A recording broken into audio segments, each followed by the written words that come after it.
আজকে অনেকেই চাই নবীর প্রেমের দাবি করিয়া জান্নাতে যাইতে, নবীর প্রেম করিয়া না, নবীর প্রেমের দাবি করিয়া। কথাটা আমি কেন বুঝাইতেছি, কেন এরকম বললাম অনেকেই বুঝেন নাই। আমি কথাটা এইভাবে কেন বললাম অনেকেই কিন্তু বুঝেন নাই। নবীর প্রেম এক জিনিস, নবীর প্রেমের দাবি ভিন্ন জিনিস। নবীর প্রেম এক জিনিস, নবীর প্রেমের খুব ভিন্ন জিনিস। অনেকে মনে করি নবীর প্রেম মানে আমি নবীর কথা শোনার সাথে দাঁড়ায় যাব, বুক চাপড়াবো, বাস নবী নবী নবী চিৎকার করব, এতটুকুই নবীর প্রেম মনে করে। ভক্তি শ্রদ্ধা করব, বাস আমি মুক্তি পেয়ে যাব। এই আকীদা কোথা থেকে আসছে? এই আকীদা ঈসাইদের থেকে। কোথা থেকে? ঈসাই। ঈসাইরা গোটা দুনিয়ার মধ্যে সবচেয়ে বেশি গুনাহ করে। এর কারণটা কি? ওদের একটা বিশ্বাসের কারণে গোটা দুনিয়ার মধ্যে সবচেয়ে বেশি গুনাহ করে ঈসাইরা, খ্রিস্টানরা। সেই বিশ্বাসটা কি? ওদের বিশ্বাস হলো নবী ঈসা আলাইহিস সালাতু ওয়াস সালাম শুলে তো এই কারণেই চড়ছে যে কিয়ামত পর্যন্ত যত ঈসাইরা দুনিয়াতে আসবে তারা যত পাপ করবে সমস্ত পাপ অগ্নিমোচন করার জন্য নবী ঈসা শুলে চড়ছে। সে তো ইবনুল্লাহ, সে তো আল্লাহর পুত্র, সে শুলে চড়বে কেন? সে তো রূহুল্লাহ, আল্লাহর রূহ।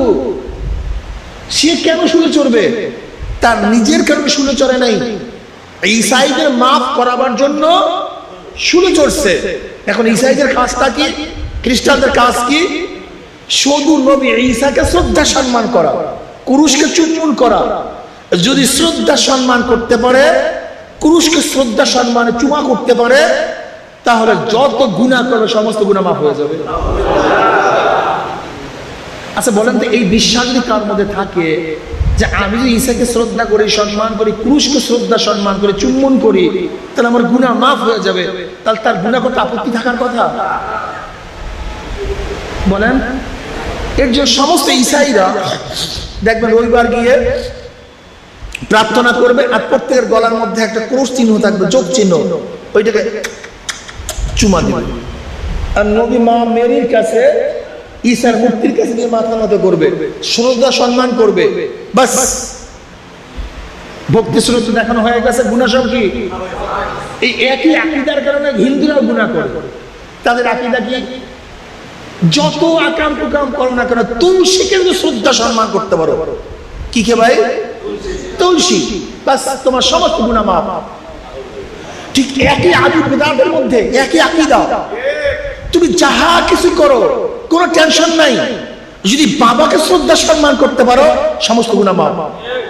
ঠিক ওখান থেকেই আকীদা বিশ্বাস চলে আসছে। তোমার কোনো টেনশন নাই, তুমি নবীকে মহব্বত করবা, তোমার সমস্ত গুনাহ মাফ, তোমার সমস্ত গুনাহ মাফ। কাজে মদ খেতে আপত্তি কই?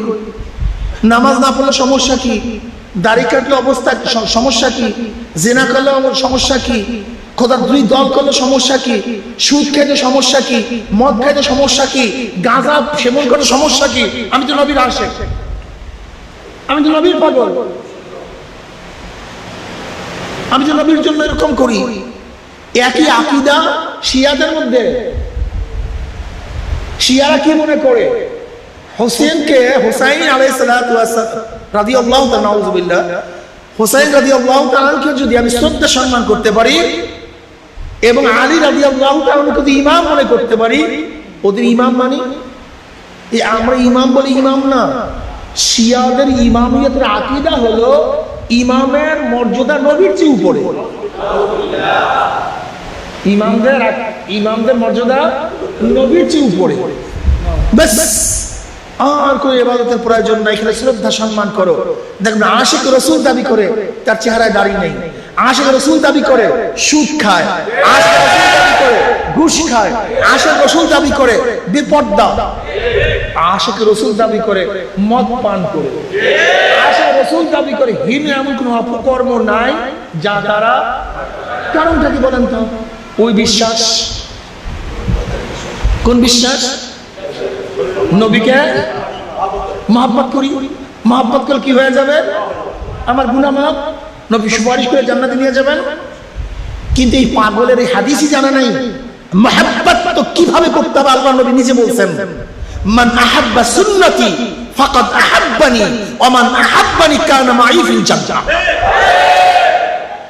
ক্লিয়ার বলে দিয়েছেন, ধোঁকা দেওয়ার কিচ্ছু নাই, ধোঁকা পাওয়ার ধোঁকা দেওয়ার কিচ্ছু নাই। তিনি কি বলছেন? মান আহাব্বা সুন্নতি ফাকাদ আহাব্বানি, যারা আমার সুন্নাতকে মহব্বত করে তারা যেন আমার কারণেই আমার সুন্নাত মহব্বত করে। আর যে আমাকে মহব্বত করলো আমার সাথী সরাসরি জান্নাতে চলে যাবে। শুধু তাই নয়, এদের দৃষ্টিটা কোথায় চলে গেছে? যারা সুন্নাতকে মানে তাদেরকে নবীর দুশমন মনে করে। আল্লাহ তুমি মাফ করে দাও। আমার দোস্ত, হে আমার দোস্ত, হে আমার বন্ধু, হে আমার দোস্ত, হে আমার বন্ধু, যদি আল্লাহ নবীকে মহাব্বতই না করি তাহলে টুপি পরলাম কেন? টুপি তো আমার বাপ দাদায় পড়ছে, এর জন্য পড়ি নাই। আমার বরিশালের মানুষ টুপি পরে দেখে আমি পড়ি নাই। বাংলাদেশের মানুষ টুপি পরে বিধে আমি টুপি পড়ি নাই। ওই মদিনাওয়ালার মাথায় টুপি ছিল, তার প্রেমে পড়িয়া, তার নমুনা করার জন্য, তার সাদৃশ্য অর্জন করার জন্য ওই মদিনাওয়ালার টুপি আমার মাথায় উঠে বলাইছে। না তুমি বলবো কেন বোকা? তুমি এতটুকু কেন বোঝো না দোষ? আমি দাড়ি কেন রাখছি? আমার বাপ দাদা 14 গোষ্ঠী দাড়ি রাখছে, এর জন্য দাড়ি রাখি নাই। বরং মদিনাওয়ালার চেহারার মধ্যে দাড়ি ছিল, তার প্রেমে পড়িয়া, তার ইশক এবং মুহাব্বতে পড়িয়া, তার প্রেমে পড়িয়া, তার ইশক এবং মুহাব্বতে পড়িয়া আমার নবীর চেহারায় দাড়ি ছিল। ওই প্রেমে পড়িয়া তার দাড়ি আমার চেহারায় উঠে ফেলাইছে। তোমরা প্যান্ট শার্ট পরো কেন? আমরা প্যান্ট শার্ট কিনতে পারি না? প্যান্ট শার্ট কেনার পয়সা কি আমাদের কাছে নাই? তা তোমাদের টিটকারি ফাজলামি সহ্য করিয়াও আমরা কেন লম্বা একটা জুব্বা গাইব? আমার বাপ দাদার জন্য নয়, আমাদের নিজেদের কারণে নয়। ওই মদিনাওয়ালার এই সুন্নতি জামা ছিল, নিসফুসাক জামা ছিল, এই পোশাক ছিল, তার প্রেমে পড়িয়া তার জামা আমার গায়ে উঠে ফেলেছে। আর তুমি আমাকে আল্লাহর নবীর দুশমন মনে করতেছো? কেন দুশমন মনে করতেছো? আল্লাহ নবী গায়েব জানে, এটা বিশ্বাস করি না কেন? আল্লাহ নবী হাজের নাজের, এটা বিশ্বাস করি না কেন? আল্লাহ নবী নূরের, এটা বিশ্বাস করি না কেন? এগুলি যদি বিশ্বাস করতাম তা আল্লাহ নবীকে ছোট বানানো হইতো। এর জন্য বিশ্বাস করি না বোকা। যদি আল্লাহ নবী গায়েব জানে এই কথা বিশ্বাস করি, তাহলে আল্লাহ নবী কি করা হবে? ধোঁকাবাজ বলা হবে। কি বলা হবে? কেন? কারণটা কি? গায়েব জানলে তার কাছে কোনো জিনিস অস্পষ্ট নাই, কোনো জিনিস গোপন নাই। গোপন থাকলে গায়েব নাই। কথা বলেন না কেন? গোপন থাকলে গায়েব থাকলে এই ব্যাপারে আপনার সবাই একমত না দ্বিমত? এবার আল্লাহ নবী কি জানে ধরে নেন, কিছুক্ষণের জন্য ধরে নেন আল্লাহ নবী কি জানে ওদের ভাষায়, তার মানে তার কাছে কোনো জিনিস গোপন নেই। এ ব্যাপারে সবাই একমত কি দ্বিমত? ভাই গায়েব জানলে কি নাই? গায়েব জানলে গোপন থাকলে এ ব্যাপারে সবাই একমত না দ্বিমত? আচ্ছা বলেন তো, একটি আয়েশা ঘটনা, হযরত আম্মা জান আয়েশা সিদ্দিকা রাদিয়াল্লাহু তাআলা আনহাকে অপবাদ দেওয়া হয়েছিল। কি দেওয়া হয়েছিল? ঘটনা আপনারা জানেন, আমি দীর্ঘ আলোচনা করব না, ইঙ্গিত দিতে চাই। এমনকি আম্মা জান আয়েশা সিদ্দিকা রাদিয়াল্লাহু আনহা বাপের বাড়িতে চলে গেছেন, আল্লাহর নবীর ঘরেও ছিলেন না, চলে গেছেন। এমনকি আল্লাহর নবী আলাইহিস সালাতু ওয়াস সালামকে আম্মা জান আয়েশা সিদ্দিকা রাদিয়াল্লাহু তাআলা যখন সালাম দিবেন চেহারা ঘুরে ফেলাইছেন, আবার যেই দিকে চেহারা ঘুরাইছেন সেদিকে গিয়ে সালাম দিবেন, আল্লাহর নবী চেহারা ঘুরে ফেলাইছেন। এতদূর অভিমান করছেন। আল্লাহ নবী আলাইহিস সালাতু ওয়াস সালামকে আম্মা জান আয়েশা সিদ্দিকা রাদিয়াল্লাহু বললেন, আমাকে ইজাজত দেন, বাড়িতে চলে যাব, বাপের বাড়িতে চলে যাব। তিনি চুপ রইলেন। আম্মা জান আয়েশা বুঝলেন চুপ মানে নিসফ রিজা, তিনি চলে গেছেন। সমস্ত সাহাবীদেরকে ডাকছেন, নবী আলাইহিস সালাতু ওয়াস সালাম বেচैन হয়ে গেছেন, চিন্তার ছাপ পড়ে গেছে। সমস্ত সাহাবাদেরকে ডাকছেন মশওয়ারার জন্য, কি করবেন, কি ফয়সালা করবেন, কি ফয়সালা করবেন, কি করবেন। সমস্ত সাহাবাদেরকে ডাকছেন, একে একে জিজ্ঞাসা করতেছে। আলী রাদিয়াল্লাহু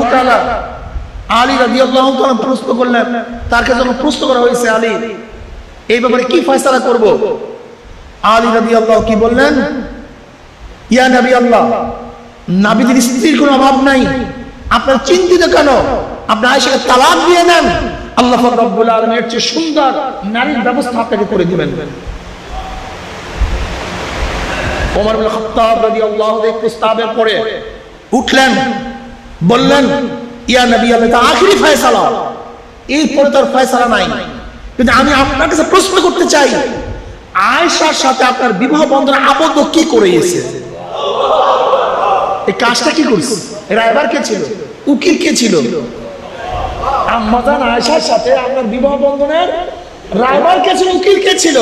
এই বিবাহ বন্ধনের ব্যবস্থা কি করছে? নবী আলাইহিস সালাতু ওয়াস সালাম আসমান দিয়ে হাত তুলছেন। বুখারীর মধ্যে রওয়ায়াত আছে, নবী আলাইহিস সালাতু ওয়াস সালাম একদিন স্বপ্নের মধ্যে এক আগন্তুক স্বপ্ন দেখলেন, একটা রেশমি রুমাল ভাঁজ করা। নবী আলাইহিস সালাতু ওয়াস সালামকে আগন্তুক বললেন, আপনি রুমাল খুলেন। নবী আলাইহিস সালাতু ওয়াস সালাম রুমাল খুললেন, দেখেন তার মধ্যে আয়েশার চেহারা দেখা যায়। রুমাল বলছেন, আগন্তুক চলে গেছেন, ফেরেশতা চলে গেছে। পরের দিন আবারও আসছে, আয়েশা বলতেছেন রুমাল খুলেন, রুমাল খুলছে, দেখ আয়েশার চেহারা দেখা যায়। তৃতীয় দিন আসছেন, আয়েশা দেখেন, খোলেন, খুলছে, আয়েশাকে দেখা যায়। এবার ফেরেশতা বলছে তা আপনার স্ত্রী। তখন নবী আলাইহিস সালাম কি বলে, ইন কানা মিনাল্লাহি ইউজিহি, যদি আল্লাহর তরফ থেকে ফয়সালা হয় তা আল্লাহ ব্যবস্থা করে দিবেন। তাহলে নবী আলাইহিস সালাতু ওয়াস সালামের সাথে আম্মাজান আয়েশার বিবাহের রায়বারি করছে খোদা আল্লাহ নিজে। এই ব্যবস্থা সেখান থেকে আসছে, অন্য কেউ না, অন্য কেউ না। ওমর ইবনে খাত্তাব রাদিয়াল্লাহু বললেন, তা যে বিবাহের ব্যবস্থা করছে তার কাছে প্রশ্ন করেন, কোন স্বামীর জন্য কোন ধরনের মেয়ে আপনি ব্যবস্থা করছেন, কোন ব্যক্তির জন্য কোন ধরনের মেয়ে ব্যবস্থা করছেন, তার অপেক্ষায় থাকেন। আপনি এত চিন্তিত কেন? আপনি সরদার দো আলম সাইয়্যিদুল আম্বিয়া, আপনার জন্য আল্লাহ পাক রব্বুল আলামিন অপবিত্র মহিলাকে ব্যবস্থা করছেন। হ্যাঁ, আপনি তার অপেক্ষা থাকেন, আপনি চিন্তিত কেন? নবী আলাইহিস সালাতু ওয়াস সালাম ওমর ইবনে খাত্তাব রাদিয়াল্লাহু আনহু এই প্রস্তাব শোনার সাথে সাথে কি বললেন, জাযাকাল্লাহু ইবনে ওমর ইবনে খাত্তাব, জাযাকাল্লাহু ইবনে খাত্তাব, তুমি আমার সমস্ত পেশারি দূর করিয়া দিছো। আসলেও তো, আসলেও তো আমি এত চিন্তিত কেন? ঘটনা কয়দিন ঘটে গেছে? 40 দিন। কতদিন? এই অস্থির অবস্থা, মুনাফিকরা ছড়াইতেছে গোটা মদিনার মধ্যে, শুধু দুর্নাম আর দুর্নাম, দুর্নাম আর দুর্নাম। আমার নবী আলাইহিস সালাতু ওয়াস সালাম পর্যন্ত মুখের লজ্জায় বের হইতে পারেন না, এই অবস্থা চলে গেছে। আবু বকর রাদিয়াল্লাহু কাঁদতে কাঁদতে অস্থির হয়ে গেছেন। আম্মা জান আয়েশা সিদ্দিকা রাদিয়াল্লাহু আনহা মা তো কাঁদতে কাঁদতে বেহুশের মতো হয়ে গেছেন। আম্মা জান আয়েশা সিদ্দিকা রাদিয়াল্লাহু তাআলা তিনি তো সেখানে গেছেন, ঘরের মধ্যে গিয়া বলতেছেন, আম্মা যায় নামাজ দাও, আমি যাব। ঘরের কোনার দিকে যাইতেছেন, তার আম্মা মনে করতেছেন না আয়েশা আবার গলার মধ্যে রশি দিয়া দেয় না মৃত্যুবরণ করে, কি অবস্থা হয়, কোথায় যাও আয়েশা? বলে ভয় পাওয়ার কিছু নাই, হাইকোর্ট বাজার হয়ে গেছে, আমি সুপ্রিম কোর্টের কাছে আপিল করার জন্য রওনা করছি। হাইকোর্ট বাজার, এবার কেস দায়ের হবে সুপ্রিম কোর্টে। আম্মা জান আয়েশা সিদ্দিকা রাদিয়াল্লাহু আনহা কাঁদতে কাঁদতে কাঁদতে কাঁদতে আল্লাহর রহমতের দরজা খুলিয়া হলো।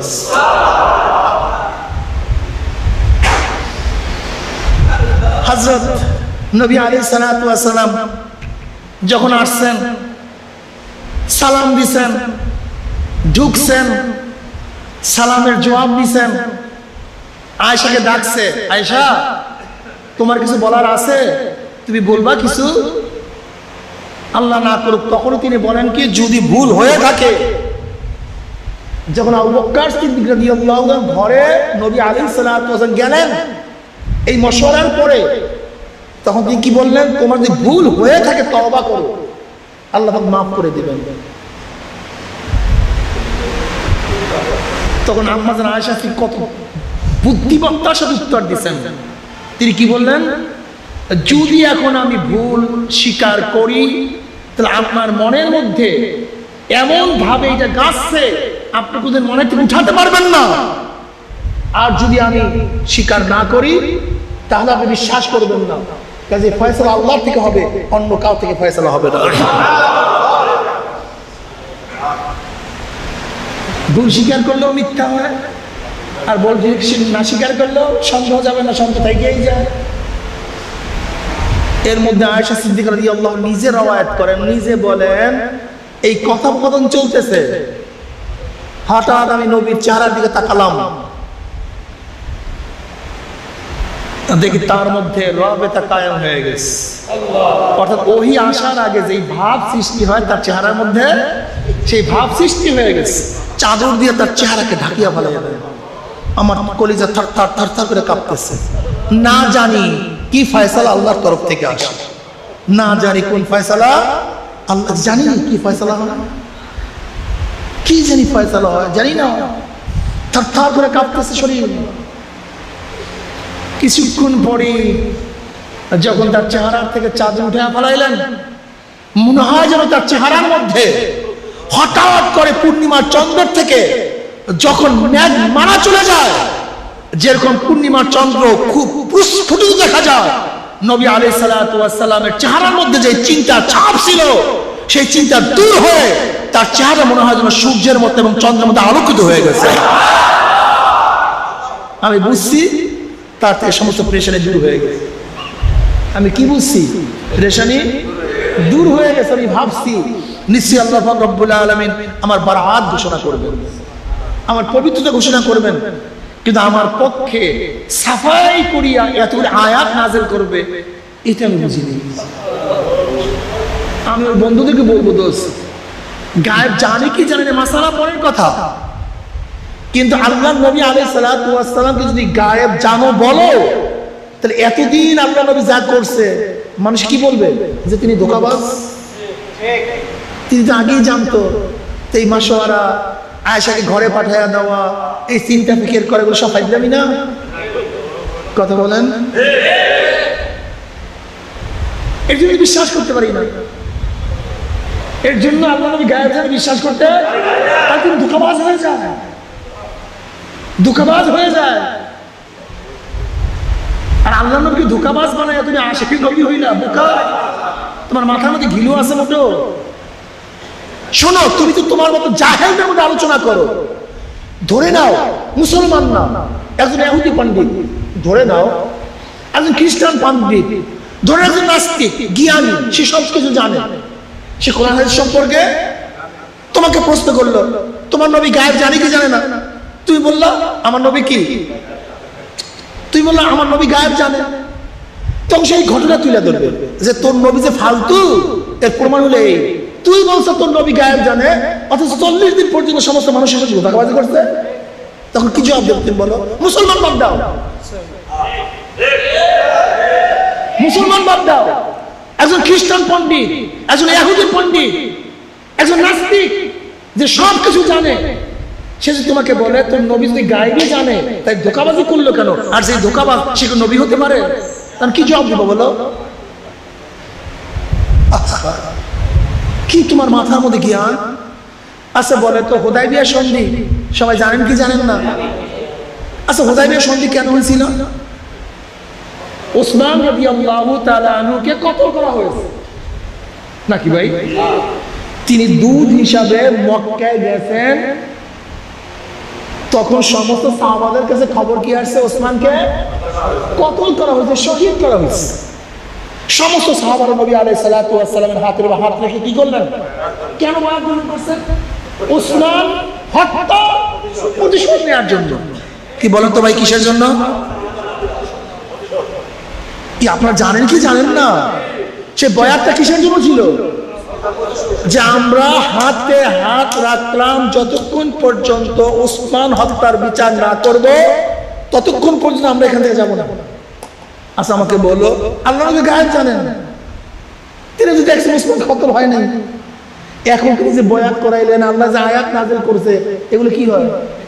মিথ্যা হয়ে যায়, সব মিথ্যা হয়ে যায়। তোমার মাথার মধ্যে একটু গিরু নাই?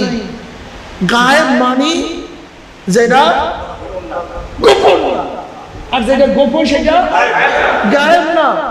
তা যদি হুদায়বিয়া সন্ধিতে আল্লাহ নবী সবাইকে, মানে ওই বিষয়ের ওই বয়াতের দোয়ানের মধ্যে আল্লাহ নবী আলাইহিস সালাম সবাইকে যদি বয়াত করাইলেন ওসমান হত্যার বিচারের জন্য, অথচ ওসমান হত্যা হয় নাই, আল্লাহ নবী জানে এই কাজগুলি যে করছে, তা একজন পণ্ডিত, ইহুদি পণ্ডিত কি বলবে? খ্রিস্টান পণ্ডিত কি বলবে আমাকে বলেন তো? হ্যাঁ, ওরে বোকা, জাহেলদের সামনে মাথা ঝুলাইয়া বড় বড় কথা বলিয়া এসকে নবী প্রমাণ করা যায়, কিন্তু কোন জ্ঞানীর সামনে তুই এই কথা বললে আমার নবীকে ধোঁকাবাজ বানানো হয়। এতটুকু তুমি বোঝো না? আল্লাহ নবী হাজার হাজার মানি ভাই কথা বলেন, নাজার মানে দেখা, নাজার মানে দেখা, হাজার মানে উপস্থিত, নাজার মানে কি? নাজরুম থেকে নাজার, তার মানে সে উপস্থিত সবকিছু দেখেন। হাজার নাজার অর্থ মূল দ্বারাই কি? তিনি উপস্থিত সবকিছু কি? আচ্ছা আমি তোমাদেরকে একটা প্রশ্ন করি, একটু প্রশ্ন করি, হাজার মানে এর উল্টাটা কি হয়? হাজার মানে উল্টা কি? সবাই বলেন না কেন? হাজার মানে উল্টা, ব্যাস শেষ। এখন তোমাদেরকে প্রশ্ন করতে চাই, নবী আলাইহিস সালাম জন্মগ্রহণ করছেন কবে? 570 ঈসাই সালে। ধন্যবাদ, পারছেন। কোথায় আসছেন তিনি? দুনিয়াতে। দুনিয়াতে কি হাজির হয়েছেন, উপস্থিত হয়েছেন। এর আগে কই ছিলেন? অনুপস্থিত। তা তিনি তখন হাজির ছিলেন না, তার মানে তিনি হাজির ছিলেন না, তিনি আসছেন, ছিলেন না, তা হাজির হইলেন কই? কি কথা বলেন না কেন? আমি এখানে আসছি, তার মানে এক সময় যখন আসছি বলবো তখনই হাজির, মানে এর আগে ছিলাম না। যদি থাকতাম তাদের কথা বলতেন না, কেউ হুজুর আসছে। তা নবী আলাইহিস সালাম দুনিয়াতে আসছে, তার মানে এক সময় ছিলেন না, এক সময় কি? তা তিনি হাজির ছিলেন না, হাজির হয়েছেন। কথা বলেন না কেন? নাম্বার 1। নাম্বার 2, তিনি হিজরত করছেন। কোথায় করছেন? কথা বলেন না কেন? কি করছেন? তার মানে হিজরত করিয়া মক্কা থেকে মদিনায়, তার মানে তিনি মদিনায় উপস্থিত ছিলেন না। যদি উপস্থিতি থাকেন মদিনায়, তাহলে গেলেন কই? বাবা কথাটা বুঝতে পারি, সেটা সেখানে আসেনি, আবার গেছেন। কোথায় গেছেন? তার মক্কায়, তার মানে এখানে হাজির নাই। হাজির বললাম কেমন? আরে কি নিয়ে আমরা কি আলোচনা করি? সহজ বিষয়, একেবারে সহজ বিষয়, ঠিক না? যখন দুনিয়াতে ছিলেন না তখন ছিলেন আখিরাতে, যখন দুনিয়াতে আসেন আখিরাতে নাই, যখন মক্কায় ছিলেন মদিনায় নাই, মদিনায় আসেন হাজির হইলেন কই? এইটি নিয়ে তর্ক বিতর্ক করো তুমি, এইটি নিয়ে তর্ক বিতর্ক করো, আর মানুষকে ধোঁকা দিচ্ছ। হ্যাঁ, আসলে তোমার জ্ঞানের এত স্বল্পতা যে তোমার এই কথার দ্বারা আমার নবী ছোট হয়। আমার নবী কি হয়? এই যে হিজরতের এত ফজিলত, হিজরত এত দামি, হিজরত যে করবে জান্নাতি হয়ে যাবে, ওয়াজিব হয়ে যাবে তার জন্য জান্নাত। আর তোমার নবী তো আগেই মদিনায় ছিল, সে তো সব জায়গায় বিরাজমান ছিল, তাই কিসের ভাই হিজরত করছে? ফাইজলামি করছে নাকি ভাই? অর্থ বুঝি এশকে মোহাম্মদ, এশকে নবী বলি। তুমি এশকে নবী বুঝো নাই বাবা, তুমি এশকে নবী বুঝো নাই। তুমি এশকে নবী যদি বুঝতা তাহলে তুমি নবীর পাগল হয়ে যাইতা। দেখবেন এশকে নবী বুঝবো, একটু বলবো যে ওদের মধ্যে এশকে নবী নাই। আচ্ছা বলেন তো, একজন ভালো আওয়ামী লীগার, তার সামনে যদি শেখ সাহেবের বদনাম করা হয় তখন সে কি করবে? কি গরম হবে কি হবে না? কি গরম হবে? আচ্ছা একজন ভালো বিএনপিকার, তার সামনে যদি জিয়া সাহেবের বদনাম করা হয় কেমন লাগবে? হ্যাঁ, খারাপ লাগবে। যদি শক্তি থাকে আক্রমণ করে ফেলাইবে, ঠিক না? তা তুমি যদি নবীর আশিকি হইতে, নবীর বিরুদ্ধে এত কথা বলে, তা তোমার শরীর গরম হয় না কেন? আমাকে বলো। হ্যাঁ, বোকা,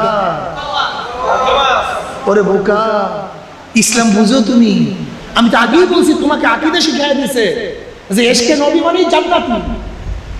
এশকে দাবি করো, কিন্তু আমার নবী অনুসরণ যদি দাবি করো না, তুমি অনুসারী এইটা দাবি কেন? তোমার মধ্যে তো মাথায় ঢুকছে এশকে নবী মানে আমি জান্নাতে চলে যাব, যা কিছু করি। তোমার বয়ান কি? যা সাবে কাবে কুত্তারা যদি তাদের সাথে থাকার কারণে জান্নাতে যাইতে পারে, তাহলে আমি যদি নবীকে মহাব্বত করি আমার জান্নাতে যেতে পারবো না কেন? কোনো সন্দেহ নাই। নবীকে যে মহাব্বত করো সে অবশ্যই জান্নাতে চলে যাবে, কোনো সন্দেহ নাই। লেকিন তুমি নবীকে মহাব্বত করো, নবী তোমার মহাব্বত স্বীকার করে কিনা দেখার বিষয়, দেখার বিষয়।